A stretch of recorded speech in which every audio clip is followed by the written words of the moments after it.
नमस्कार, आप सबका स्वागत। बढ़ते हैं अगले पाठ की ओर, पाठ संख्या 20। पिछले पाठ में हमने शत्रु राशि के ग्रहों के बारे में चर्चा की। इस पाठ में हम अगर कोई ग्रह नीच राशि का स्थित हो D1 चार्ट में तो वो कैसा फल देगा, उसकी प्रवृत्ति में क्या बदलाव आएगा, उसकी चर्चा हम इस पाठ में करेंगे। और ग्रह अगर नीच राशि का बैठता है, पहले हमें ये चेक करना होगा कि क्या वो वाकई नीच राशि में का है, कि उसकी जो चर्चा है कहाँ से पता चलेगी। जब कोई भी ग्रह किसी भाव में प्रवेश करता है तो वो उसके अंश जो होते हैं उससे हम ये निर्णय कर पाते हैं कि वो कितने अंश का बैठा है। क्या वाकई वो नीच राशि का है या कि उच्च राशि का है, मूल त्रिकोण राशि का है, मित्र राशि का है, ये सबसे पहले हमें निर्णय करना होगा। तो सबसे पहले सूर्य की बात करते हैं। सूर्य उच्च राशि का मेष राशि में होता है और तुला राशि में 180 डिग्री पर जाता है तो नीच राशि कहलाता है। नीच राशि का वो 0 से लेकर 10 अंश तक का ग्रह है तो वो नीच राशि का कहलाएगा। अदरवाइज नहीं तो अगर तुला राशि में बैठा है 10 अंश से ऊपर है तो नीच राशि का नहीं कहलाएगा। हम साधारण ये देख लेते हैं कि सूर्य जो है तुला राशि में बैठा है तो वो नीच राशि का है। क्या वाकई वो नीच राशि का है, ये हमें जांच पड़ताल कर लेनी चाहिए कि वो कितने अंश तक का है। अगर वो नीच राशि का है तो उसका स्वभाव कैसे होगा, पाप कर्म करने वाला। उसके कर्म बुरे होंगे, पापी होंगे, कर्मों से वो पापी होगा, पाप कर्म करने वाला होगा। बंधु से भी वो अपने बंधुओं की सेवा करता है, उनके अधीन रहता है, उनकी जी हजूरी करता है। बंधु से भी होता है, अपने बंधुओं की सेवा करने वाला होता है। कटुभाषी, उसकी भाषा में कड़वाहट आ जाती है, उसके जो शब्दों का चयन है, उच्चारण है, वो कड़वा हो जाता है, कटु हो जाता है। ऐसे शब्दों का प्रयोग करता है दूसरे के हृदय को आघात लगता है, कटुभाषी हो जाता है। आत्म बलहीन, उसमें आत्म बल की कमी आ जाती है। अगर वो नीच राशि का बैठा है यानी तुला राशि में बैठा है और 0 से लेकर 10 अंश के बीच में है, तब अगर तुला राशि में बैठा है 10 अंश से ऊपर है, नीच राशि का नहीं कहलाएगा, तो ऐसा प्रभाव नहीं होगा। वो अपने नैसर्गिक गुणों के अलावा, कार्यकर्ताओं के अलावा ये फल तभी करता है अगर वो नीच राशि के अंशों में है। मैं बार बार ये बात इसीलिए दोहरा रहा हूँ कि अक्सर हम देखते हैं कि कोई भी D1 चार्ट में अगर तुला राशि में सूर्य आ गया तो हम कह देंगे ये नीच का हो गया, मगर जांच कर लेनी चाहिए। बलहीन होता है, विश्वास ना करने वाला, वो किसी पर विश्वास नहीं करता, उसका मन ठहरता नहीं, किसी के ऊपर भी विश्वास नहीं करता। जो भी वो काम करेगा स्वयं वो करने की कोशिश करेगा, उसके विश्लेषण करेगा उसका बात का। विकृत दांत, उसके दांत टेढ़े मेढ़े होंगे। और अल्पकेशी, उसके जो बाल हैं, सर पे केश है, उनकी संख्या भी कम हैगी। अल्पकेशी, केश जो है, बाल जो है उसके कम होंगे, बिरले होंगे, घने नहीं होंगे, अल्पकेशी होगा। तो ये था सूर्य। सूर्य अगर तुला राशि में 0 से 10 अंश तक है तो ये जो शब्द हमने यूज़ किए इसका हम फलकथन कर सकते हैं, फलकथन करते हैं, प्रयोग कर सकते हैं। अब बारी आती है चंद्रमा की। चंद्रमा वृष राशि में उच्च का होता है और वृश्चिक राशि में नीच का। और नीच का कितने अंश तक हो? 0 से 3 अंश तक। ये मैं नहीं कहता उसमें नीच का नहीं होता, बहुत कम होता है। हम देखते हैं कि वृश्चिक राशि में बैठा है तो चंद्रमा नीच का हो गया। 3 अंश क्या है?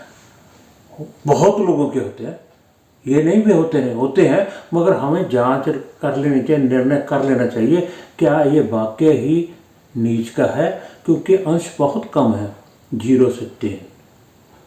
जैसे सूर्य से 0 से 10 से 1/3 था, 1/3 भाग था एक राशि का। ये तो 10वां भाग है राशि का, 10वां भाग है। 9 भाग और पड़े हैं, 27 अंश और पड़े हैं। हमें जांच जरूर कर लेनी चाहिए कि अगर चंद्रमा नीच राशि का होकर वृश्चिक राशि में बैठा है 0 से 3 अंश तक, तो वो क्या होगा? नीच प्रवृत्ति। नीच प्रवृत्ति, जो उसकी प्रवृत्ति है वो बड़ी नीच हो जाएगी। रोगी, ऐसा जातक रोगी रहता है, रोगग्रस्त रहता है। अल्पधनी, धन की कमी रहती है, जरूरतें बहुत मुश्किल से पूरी करता है। अल्पधनी, धन के विषय में उसके पास कमी रहती है। कुबुद्धि, उसकी बुद्धि भी जो है कु होती है, बुरी होती है, अच्छी सोच वाली नहीं। बुद्धि जो उसके विचार जो है कुबुद्धि। संशयालु, एक दूसरे पर संशय, किसी ने कोई बात करी उसको शक की नज़र से देखना, हर बात पर शंका करनी, तो अपने संगी साथी दोस्त मित्र बहन भाई पे भी संशय करनी, ये मेरे पक्ष में है या नहीं, मेरे लिए ठीक रहेगा, हर बात को संशय से देखकर। संशयालु यानी थोड़ा मूर्ख भी रहता है। ऐसे अगर वो नीच राशि का चला गया वृश्चिक राशि में। नाचने बजाने वाला, उसकी रुचि जो है गाने बजाने नाचने में ऐसी प्रवृत्ति रहती है। और संगीत करने वाला और गाने वाला, संगीत म्यूज़िक, उसमें रुचि रखने वाला, नाचने में गाने बजाने में, जो वाद्य साज हैं उनको बजाने में भी उसकी रुचि रहेगी। अगर चंद्रमा वृश्चिक राशि में नीच का है तभी हम ये बातें कह सकते हैं। अब बात करते हैं मंगल की। मंगल अगर कर्क राशि में है और 0 से 28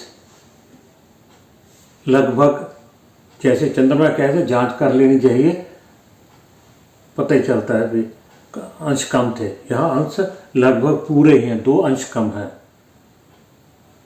अगर कर्क राशि में बैठा है मंगल तो नीच का होगा ही होगा, ये नहीं भी निकल नहीं सकता, निकल सकता है। 29 का हुआ और 30 का हुआ तो अवस्था ग्रह की कौन सी चली गई, भाव संधि पे भी चला जाता होता है, तो इसलिए ये ऑलमोस्ट लगभग ये नीच का ही कहलाता है।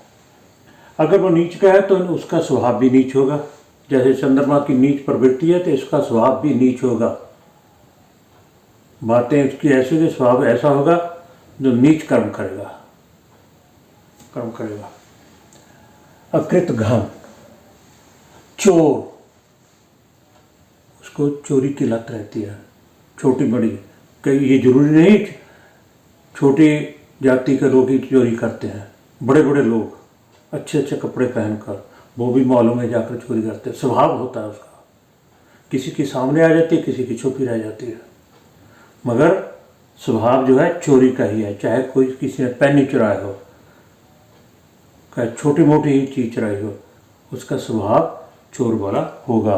दुष्ट हृदय, हृदय मलिन, हृदय साफ नहीं, स्वच्छ नहीं, दूसरे के बारे में अच्छा सोचने वाला नहीं, हृदय जो है दुष्ट है, बुरा ही है, बुरे हृदय वाला, दिल में रहम रूम नहीं है।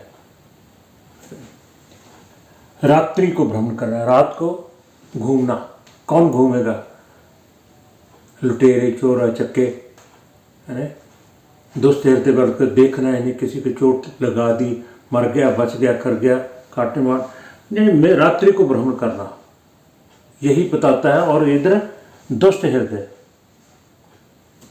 उसके बाद जो अच्छी बातें हैं, अगर नीच चल गया, ये जरूरी नहीं ऐसा ही होगा।